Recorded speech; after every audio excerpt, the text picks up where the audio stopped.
Random art tips and rambles with Rafi.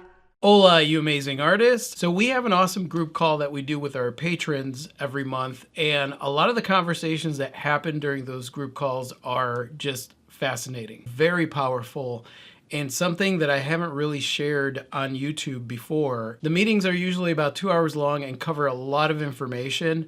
But I thought that I would give you guys some of the highlights on a particular subject that we talked about that I think you will find interesting. During this part of the call, we were talking about the way to view art, and this information is actually beneficial for somebody out there that might not know anything about art and wants to look at art, or especially for artists looking at other people's art and just trying to figure out, like, okay, how do I want to look at this? Because I know that in the art world, there's a lot of people just dismissing things, and I feel like when you offhandedly dismiss things as artists, like, you're not going to grow from that experience. Hopefully you guys get something out of this, and without further ado, enjoy. So I was cynical and artsy during a period of my life where I did not create that much art, but I did make it a point to tell everybody that I was an artist. It was almost like this excuse on why I can't create good art, why that guy is popular because his art is blah blah blah. It's like very critical of other people's art, but in actuality I wasn't really doing anything myself. Picasso used to make me angry,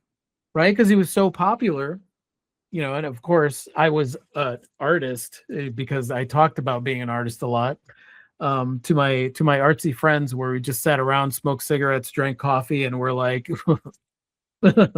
which now, I look back and I'm like, idiot. Like that's not how you do this whole art career thing. My cynical dark art phase was like, I got to get out of this town, man. Rochelle said for about 20 years, but mostly judging myself, so I wouldn't put myself out there. Exactly. Right? Because like when you judge someone else, you are actually taking that energy and judging yourself, right? So somebody creates you hear it a lot with people that do, that criticize abstract work. Well, it's, not about anything. Like it takes no talent. Like a kid could do that, blah, blah, blah, blah, blah, all that stuff, right? Will never allow themselves to play in that medium, in that way, allow themselves to expand into things that they don't understand because they're not willing to understand them. Blaine's like, having tried abstract art, this is not the case. Exactly. I concur.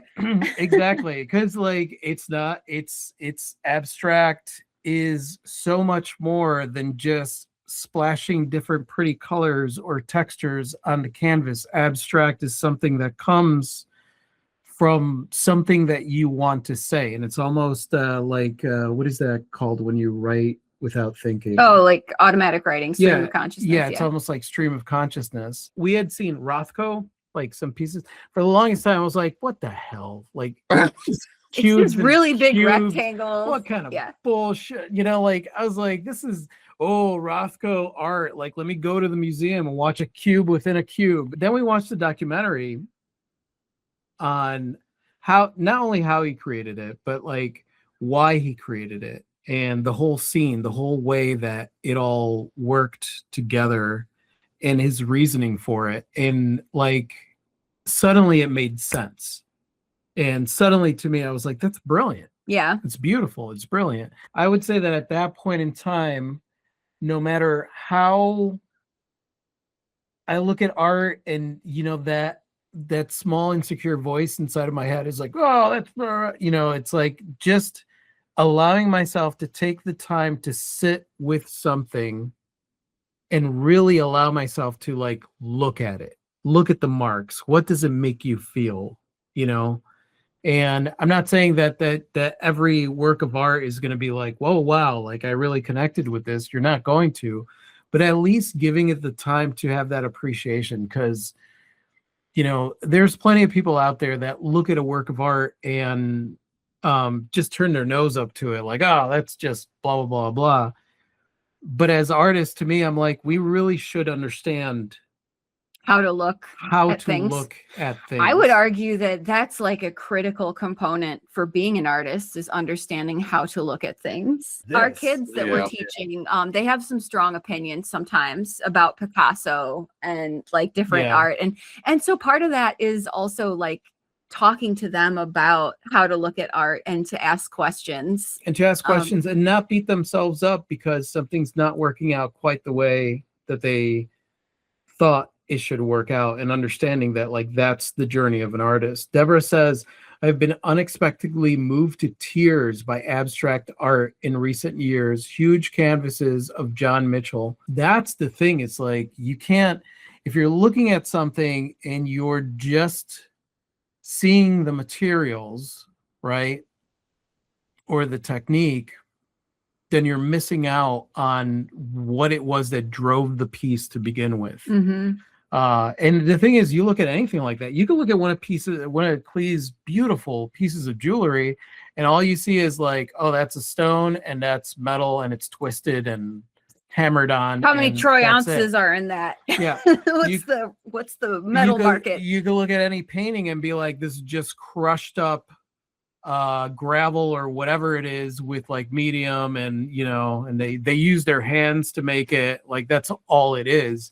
And that's not all it ever is, because if somebody created it with their two hands and they spent the time to do it, right? Because like we all have so many other things that we could do, but instead, like I'm just gonna hunch over my table for the next I don't know how many days for like several hours and like work on it. Like why?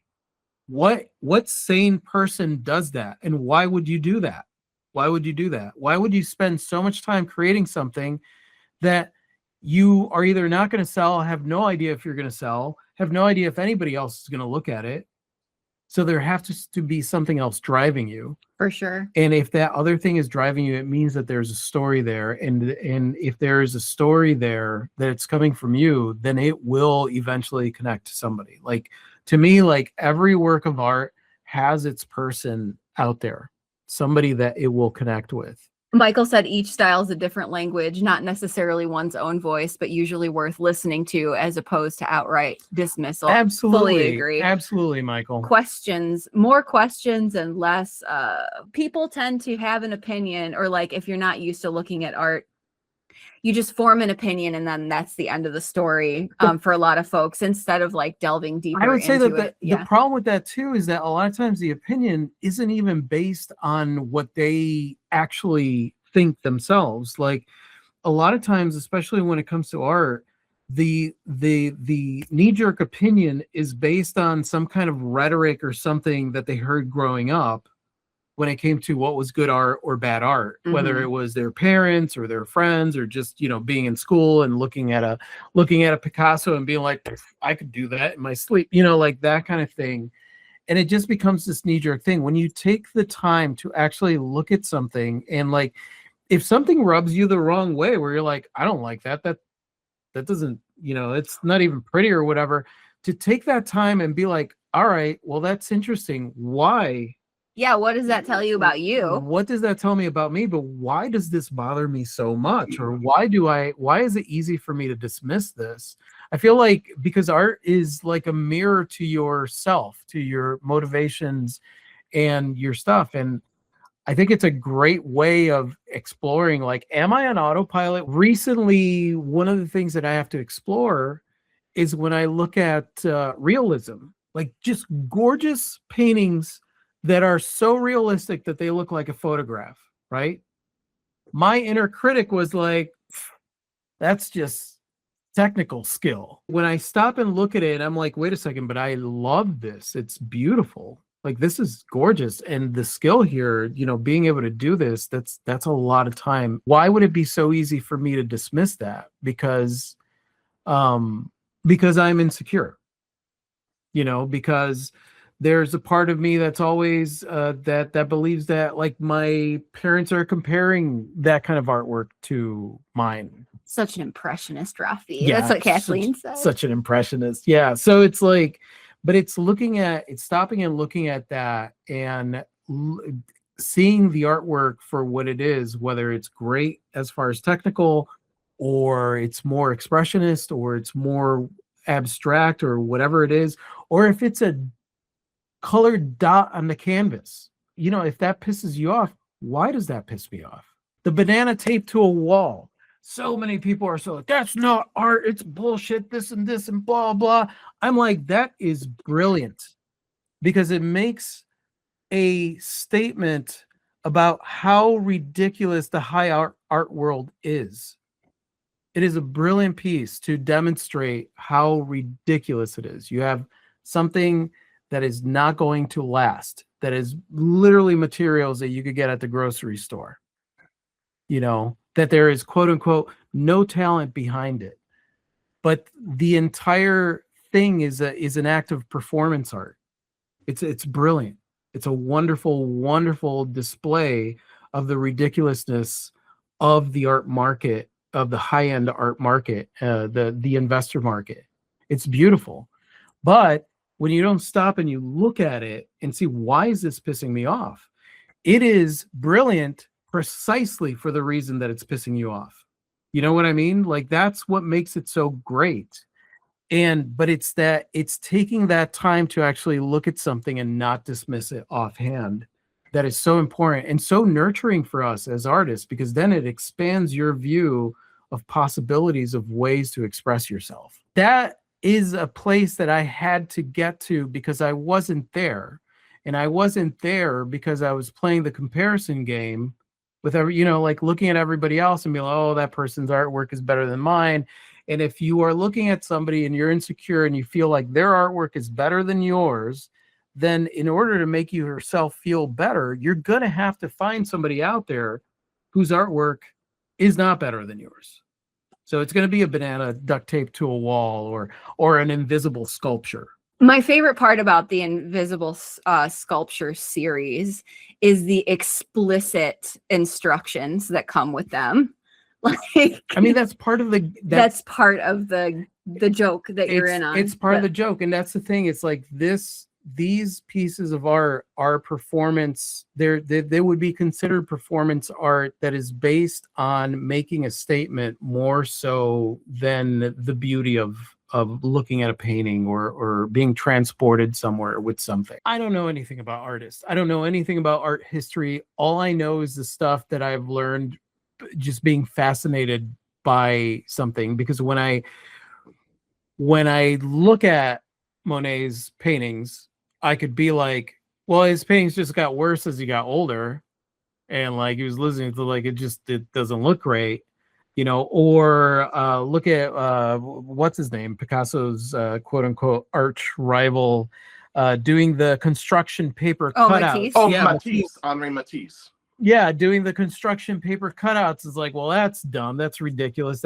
but then when you look at why, what is the reasoning there? What is it that they're doing? What are they deconstructing in the art world? Every single amazing art movement that has ever happened has been something that's like degenerate, bad art, horrible. The Impressionists weren't even called the Impressionists as a compliment. It was like to put them down, and they totally embraced that whole movement. And that's one of the reasons that I'm like, I do not want to be that artist that looks at something new and just sits there and scoffs and criticizes it, because then that's going to leave me behind.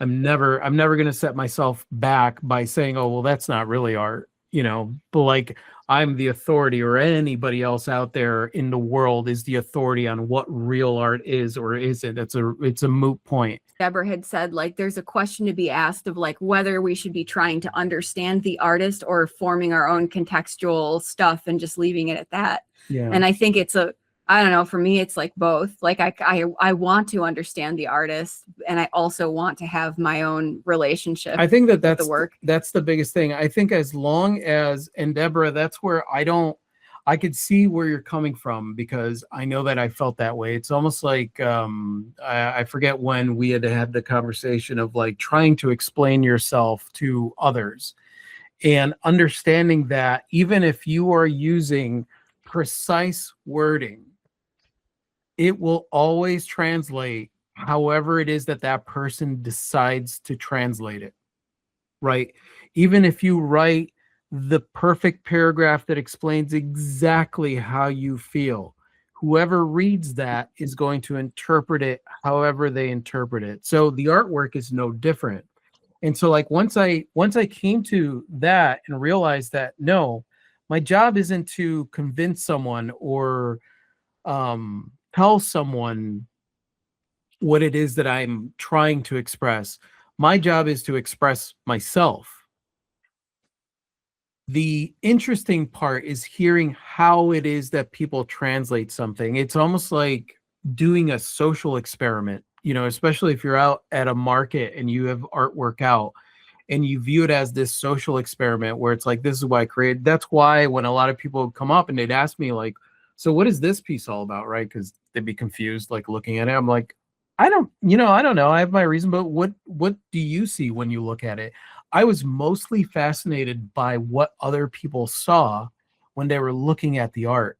And to be honest with you, that allowed for the conversation to open up. And then during that conversation, I was able to express myself, like what it was that I was, you know, educate the person on what it was that I was saying, but also having an absolute fascination and regard for what they saw in the art as well. Mutual curiosity. A mutual curiosity. That's a good way to look at it. Yeah. To initiate that this is a good space for mutual curiosity by being the one to delve into their psyche a little bit. Yeah, because it was painful when I was trying to speak and I felt like I wasn't being heard. That's hard, you know, and that's I grew up feeling that every single day, which is why it's one of the reasons, you know, if you want to psychoanalyze me, I mean, I've got a YouTube channel with hundreds of videos. We've got podcasts. I've got blogs.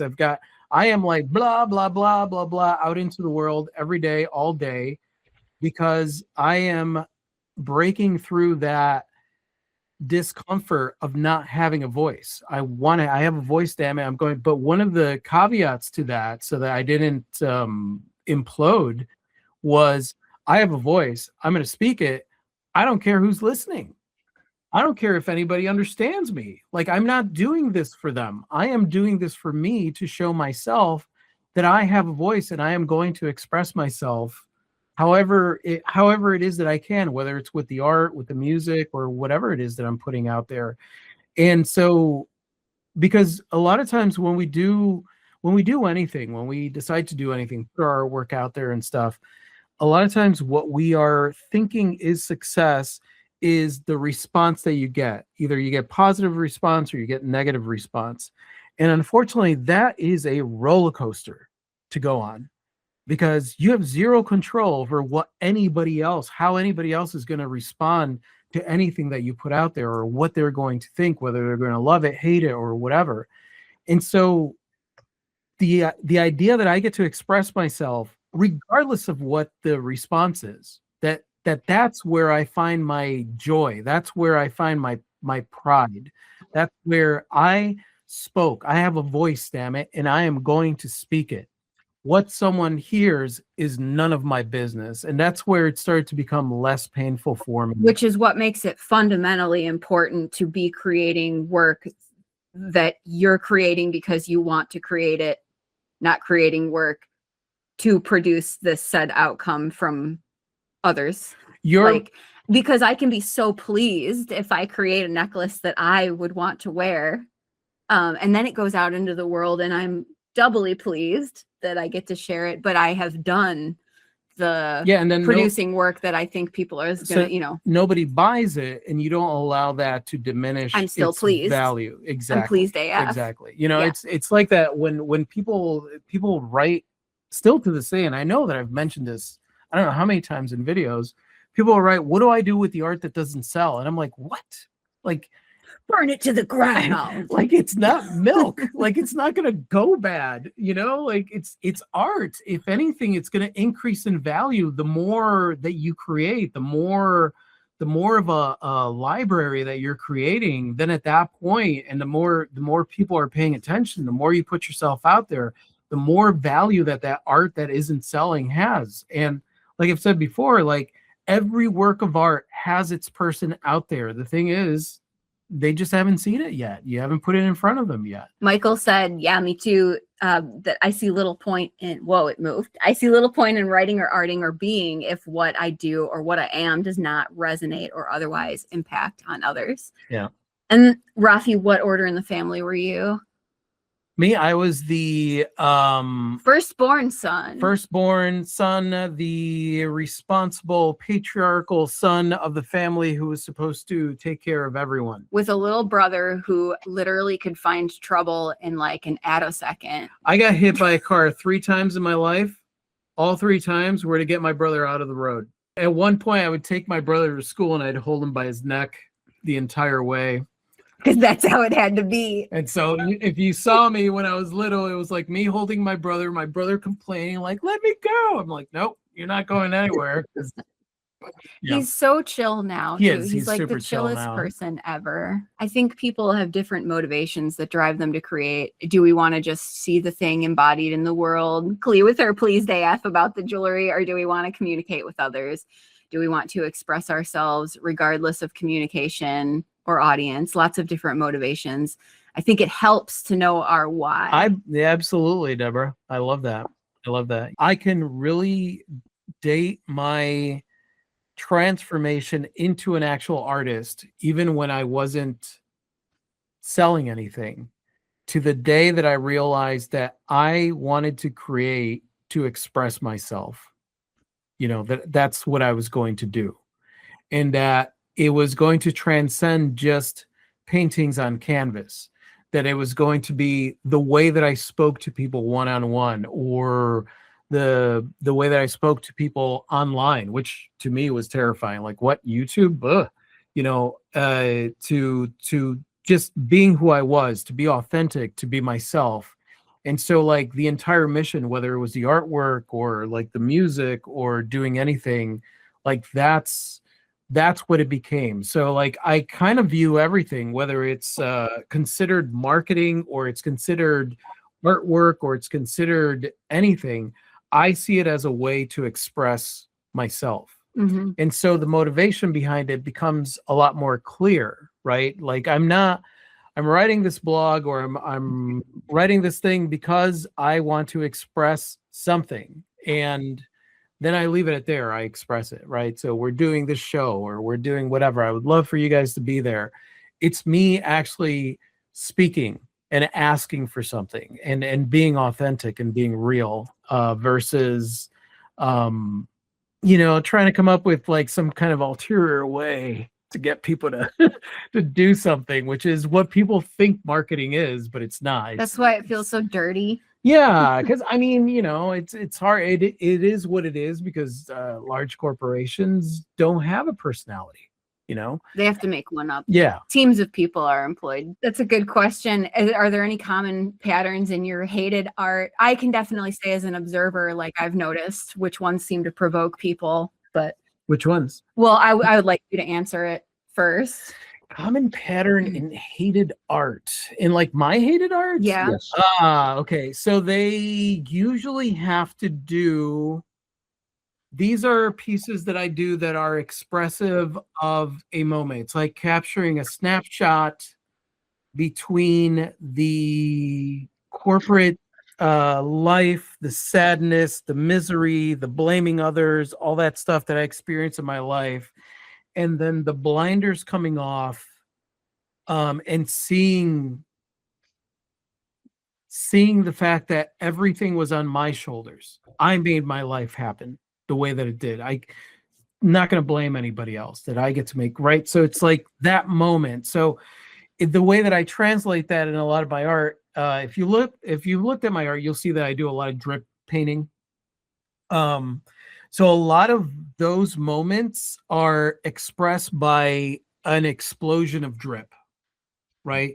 So it'll be maybe like a dark shadow figure with a silhouette of light and then this explosion of drip coming off of them, right? Or in my expression series, it's actually coming from the eyes. It's representation of the blinders coming off, right? These are inherently very dark pieces. Now they're vibrant because I use a shit ton of color in them, but they're very dark pieces to look at. Like you have to look at them a little bit longer than a split second to really feel what's going on. those are the pieces that seem to get to them. Mhm. Those are the ones that like something about this just they want to avoid it. I on more than one occasion someone walk into my booth and stand there, stare at it, and like burst into tears. Mhm. They provoke strong emotions, They- whether positive or negative. Yeah, they provoke strong emotions. And so like when the emotion is negative, it's like get it out of my face. Right. Yeah. And I know that it's because it's gotta be pushing at something. They don't know what it is, or it's something that they're avoiding or whatever, but they just hate the art. They don't want to do it. It's not good. This is bad art. You know, give me some flowers and a pony or something. You know, like this is not, what are you trying? Something's wrong with this guy. He's demented, da da da da da. And I find that fascinating. I find it fascinating that the art could provoke that. It is hard when I'm not understood, right? It's hard, right? Whether it's with the artwork or anything else. Like I'm trying to explain something to somebody and they have this assumption of what is happening, and I want to clear the air here. I want to make you understand that this is what's going on. And over the years, I've realized, especially with the art and honestly with everything else, because it's connected, is that you simply don't have control over someone understanding you because you don't have control on how much time they're willing to invest. You just don't. So there are people out there that you will connect with and they will give you the time, and you will also give them the time. And then there are people out there that will not give you the time. And also, like, as I'm sure you know, right, is like the knee-jerk response is a rite of passage too. Yeah. Like I got into a fight with a guy, like not a fisticuffs fight, but like it was coming to that. It was almost a fisticuffs because fight. he didn't want to look at my stuff because I was from Chicago and he just had some kind of beef. Like yeah. Like that was his reason. You're from Chicago. Oh, I don't want to look at your sorry daughter. for Like, you. The idea that we're like gonna react perfectly at any time we're faced with something that, you know, hits us the wrong way is an illusion too, because that is a work in progress. Yeah. Also. Yeah. Something about it connected with them on a deeper place where they don't understand what it was, and it might connect to a button that they don't want to deal with. So even if they dismiss it in some way, shape, or form, it did connect with them. For sure. In my mind, I know exactly how I feel and what I'm thinking, and I convey it in the best possible way that I could convey it, but I'm not getting my message across. Totally. You know, and that's the thing to understand. Like, I have no control over that. Yeah. I have no control over whether or not my message is getting across.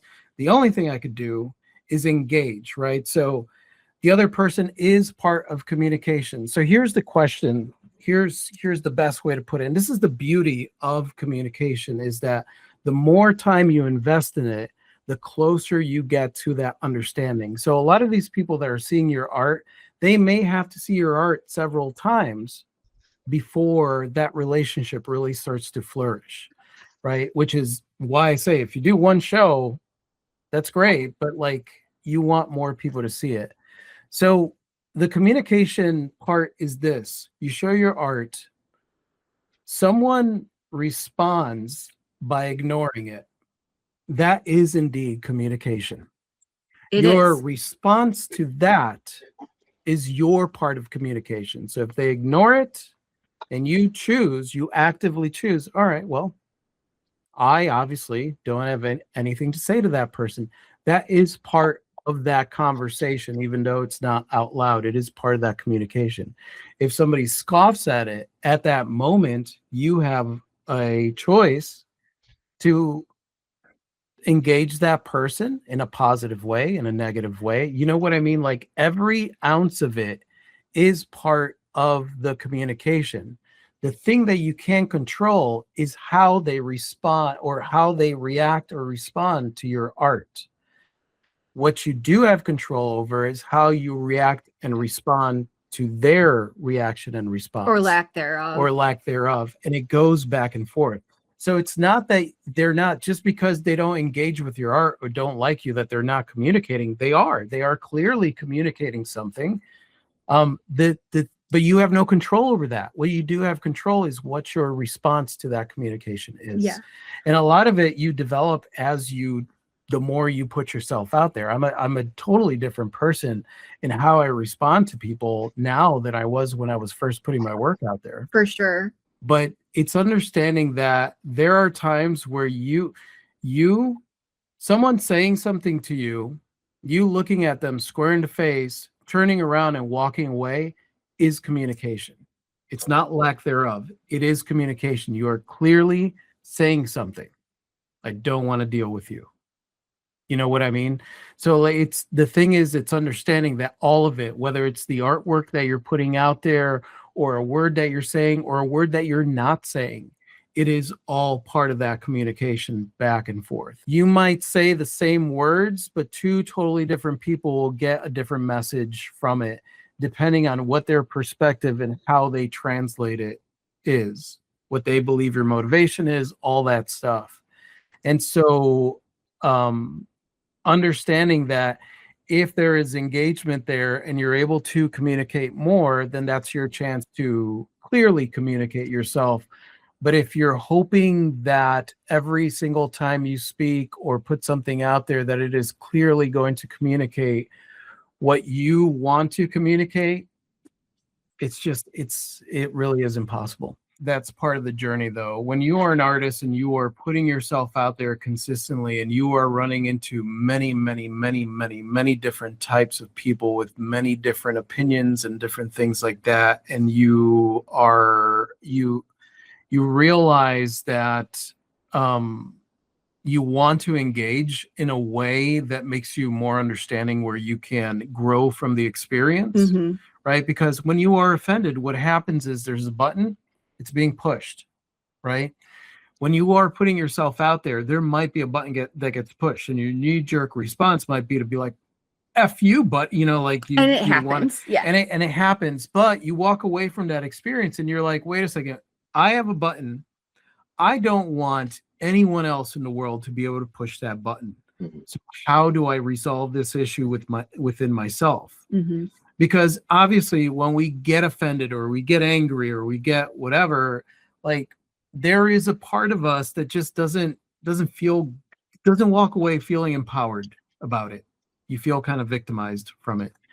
And honestly, in my entire life, the most growth that I've had in that area is putting myself out there with my art, because I have spoken to people that have been rude and whatever. And I've also like looked at people and shrugged my shoulders and just turned around and walked away. When I allow something to get under my skin, I feel like I have allowed something to take control over me versus me being in a place of authenticity. You know what I mean? Because a lot of times, and this might get too deeply psychological, a lot of times if something gets under my skin, it's attached to like a baby Rafi feeling, like a little kid feeling of not being loved enough or not being understood, or, whatever it is. Like when it does, and you could always feel that tinge, and then you get mad, and there have been times where I'm like shaking and I have to walk away and process what I have to process, and in those moments, I don't avoid it in my mind, and I don't do the thing where you replay it, I try not to do the thing where you replay it and you're like, oh yeah, well next time, Can anyone really stop that from happening? I can't. So like, I'm not gonna, but I will think to myself, all right, I always assume that it's going to happen again. Always. Maybe not with the same person, but with someone else, right? Because the button is there. Anybody can push it. So in my mind, I assume that it's going to happen again. All right. How do I want to handle this next time? How do I want to feel? And so I'll practice that. right? And obviously it's not going to be like, oh yeah, well, blah, blah, blah, you know, like I'm not going to do that. I'm not going to, like, that's not going to make me feel good. So how can I handle this in a way where I'm actually empowered? And then that's where, you know, like that's where like my first book where I talk about the virtual landscape, like the video game, then you play the scene over and you like try different things until you actually feel like, yeah, you know what, that feels good. And then at that point you've practiced it enough where if it does and when it happens again, you've got it. And that's it, you guys. Hopefully you got something out of this, and thank you so much for watching. And hey, if you're new to us and you enjoyed this, go ahead and click right over here to subscribe. And other than that, time for me to go. Adios.